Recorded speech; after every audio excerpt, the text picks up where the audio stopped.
नावाचा उल्लेख करायचा झाला तर खऱ्या अर्थाने अन्यायाला वाचा फोडण्यासाठी जागृत असणारी अशी ही संघटना म्हणजे श्रमजीवी संघटना। आणि या श्रमजीवी संघटनेने जेव्हा हे आंदोलन जाहीर केलं,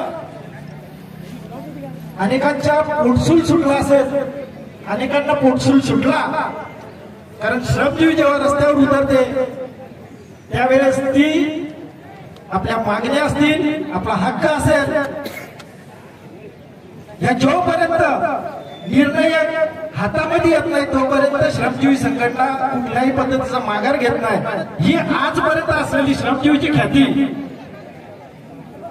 राजू भाऊ, तुम्ही भाऊ कल्पेश, काल एक सोशल मीडिया हा नावाचा विषय आपण जर का प्रत्येकाने बघितला, सोशल मीडियावर अनेक जण इथे उपयोग असलेले प्रत्येक जण आपण व्यक्त होत असतो। मीडियातले पत्रकार असतील, अनेक सोशल मीडियाच्या माध्यमातून आपण प्रत्येक जण आपला रोष व्यक्त करतो का रस्ता आणि त्याची अवस्था। जेव्हा हा आजचा आंदोलनाचा विषय आला, एक आद्य कर्तव्य प्रत्येकाचं असतं की मी ह्या मी सोशल मीडियावर बोलतो, माझ्या मर्यादित मित्रमैत्रिणींबरोबर बोलतो, माझ्याकडे असणारे नंबर जे काही असतील 100, 500, 1000 या लोकांपर्यंत मी पोहोचू शकतो। पण या माध्यमातून जेव्हा रस्त्यावर उतरून जेव्हा आपण आपली भावना व्यक्त करू, आपला खेद व्यक्त करू, त्यावेळेस ह्या प्रतिक्रिया नक्कीच याचे पडसाद शासनापर्यंत पोहोचतील, प्रशासनापर्यंत पोहोचतील।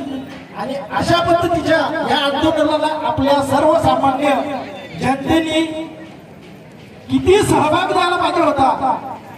अरे हे आंदोलन जर का बघायला गेलं तर हे फक्त एकट्या श्रमजीवीचं आहे का?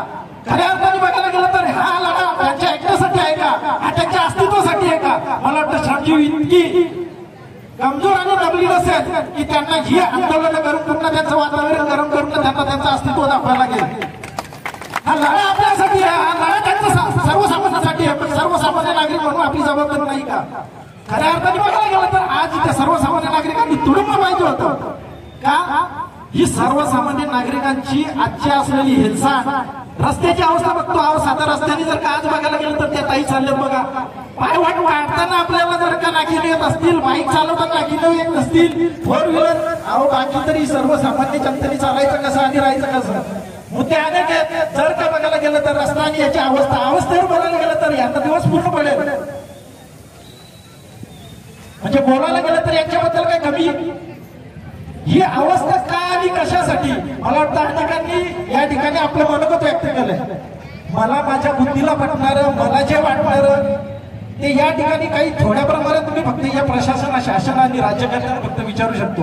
मी कोणी मोठा नेता नाही, मी कोणी मोठा स्वतःला समजणारा एखादा पुढारी नाही, मी सर्वसामान्य नागरिक म्हणून या ठिकाणी मला वाटतं मला बोलायचं आहे ते बोलण्यासाठी या ठिकाणी मी नक्कीच आवर्जून उपस्थिती नोंदवली का? तर आपल्या भावना, आपलं मत व्यक्त करायचं असेल तर नक्कीच या ठिकाणी आज उपस्थिती नोंदवली पाहिजे।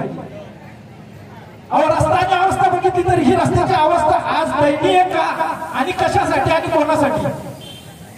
याला जबाबदार असतात। रस्ता जर का तुमच्या माध्यमातून तुम्ही एखाद्या ठेकेदाराला देताय, त्या ठेकेदारावर जर का तुमचा अंकुश ठेवण्यासाठी तुम्ही अधिकारी नेमलेत, अधिकाऱ्यांना जर का ह्या सगळ्या गोष्टीची जाणीव नसेल, अधिकारी जर का ह्या गोष्टीला पुढे घेऊन जात नसतील तर त्यांच्या नाकाच्या मुसक्या आवडण्यासाठी जे असतात ते लोकप्रतिनिधी, मग हे लोकप्रतिनिधी आहेत कुठे?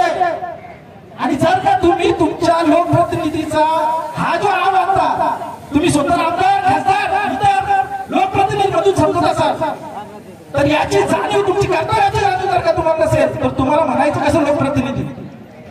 हे बोलण्याचा मला अधिकार याचा आहे कारण ज्या लोकप्रतिनिधीला मी बोलू शकतो त्यांना मतदान केलेला मी सुद्धा एक मतदार आहे। आणि त्या मतदानाच्या अधिकाराने मी आज हे बोलतो की आमदाराला हे समजायला पाहिजे, खासदाराला हे समजायला पाहिजे, अरे प्रशासन चालवण्याची धमक ही कोणाच्या मध्ये असते? तर लोकप्रतिनिधीमध्ये असते। लोकप्रतिनिधी कसा असला पाहिजे? याने येऊन हवेली उचलायची, याने येऊन चिकाल टाकायचा। रात्री 1 वाजता या आंदोलनासाठी म्हणून इथे ठाण्यावर मध्ये आम्ही पोहोचू शकत नाही। मी 1 वाजता ज्यावेळेस येत असताना इथे प्रमुख सरांच्या, डॉक्टर प्रमुख सरांच्या समोर गाड्या खाली होतात, चिखल आणून लागतात, जा तिकडे 4-10 गाड्या तिकडे चिखलाचा ढिकसा जागेवर जमा होतो।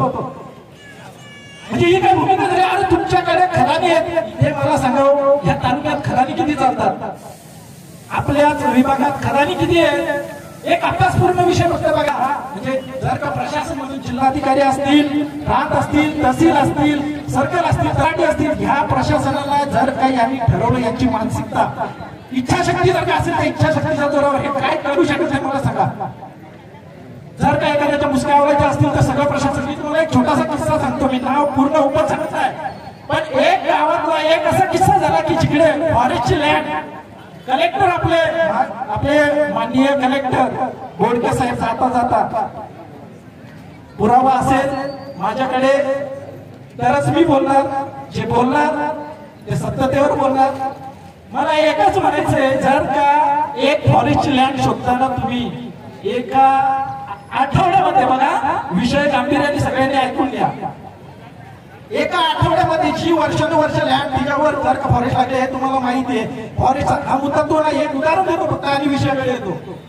ज्या वेळेस प्रशासन एक नोटीस काढतो, अधिकारी तुमचा फॉरेस्ट डिपार्टमेंट पासून आरएफओ, डीएफओ, कलेक्टर, प्रांत, तहसील, तुमचे सर्कल, तलाठी या एका आठवड्यात पंचनामे करून जर का तिकडे पोहोचवत असतील, अशा वेळेस तुमची यंत्रणा जागृत होते. म्हणजे एखाद्या मुख्यमंत्र्याच्या ताफ्यामध्ये किंवा मुख्यमंत्र्याचं काहीतरी आणलेलं काम आहे आणि ते काढण्याचं तातडीने आदेश आले आणि प्रशासन काय म्हणला की अशा पद्धतीचा जेव्हा खेळ चालू होता तो उघड्या डोळ्याने बघितलेला आहे. सगळ्याचे पुरावे जर का पाहिजे असतील ते पुरावे देणार.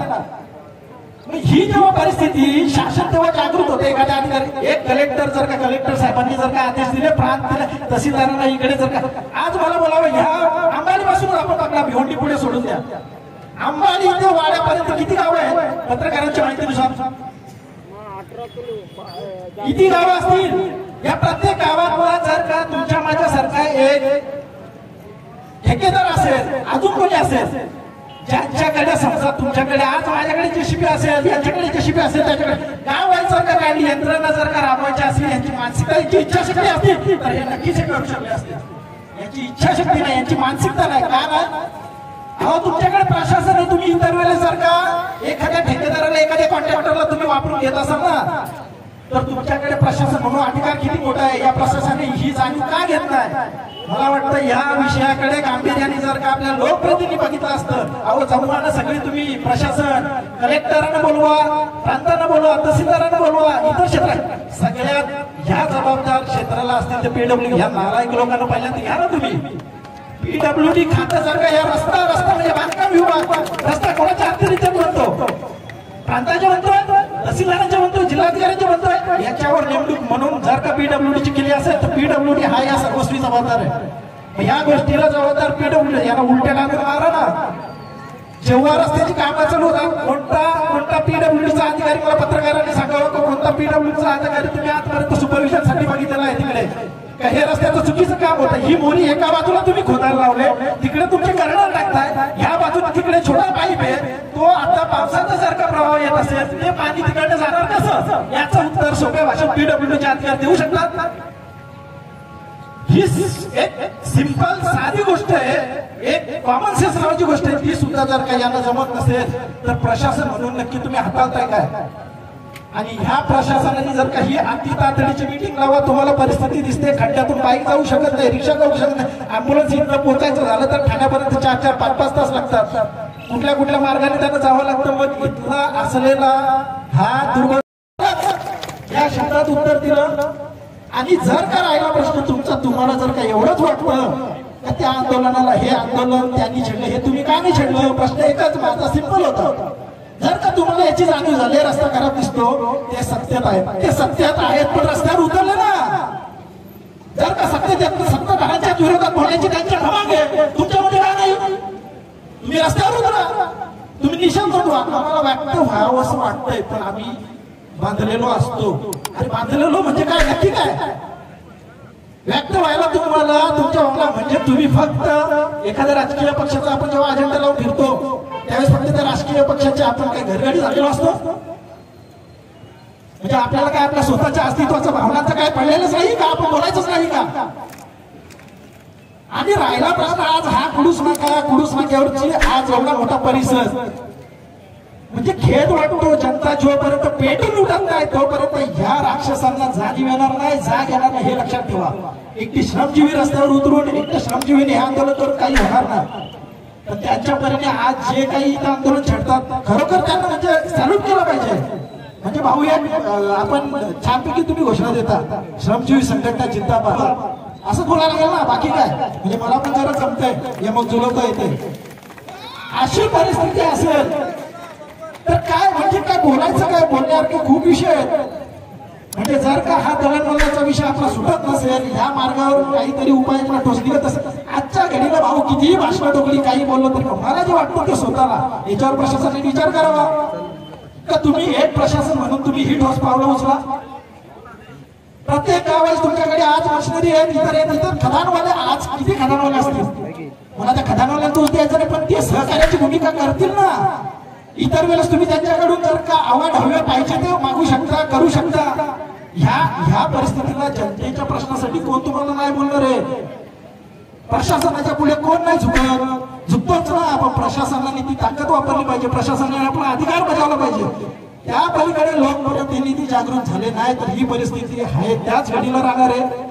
येणारे हा पावसाळ्याचा काळ आपल्याला तर काढायचाच आहे, ही अवस्था अशीच राहणार आहे, यात काय शंका नाही.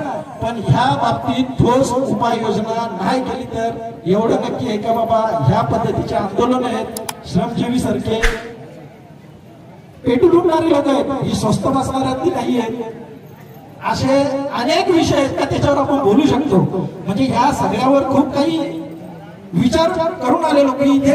ह्या योगायोगात काही विषय विसरले जातात. सुप्रीम ज्यावेळेस आली, सुप्रीमने ज्यावेळेस सर्वे करता आपण पुरुष नाक्यावरचं ब्रिज, पत्रकार असतील, इतर व्यापारी असतील, या सगळ्यांच्या माध्यमातून तो मुद्दा सुद्धा खूप महत्वाचा आहे आणि तो झाला पाहिजे असं माझं वैयक्तिक मत आहे.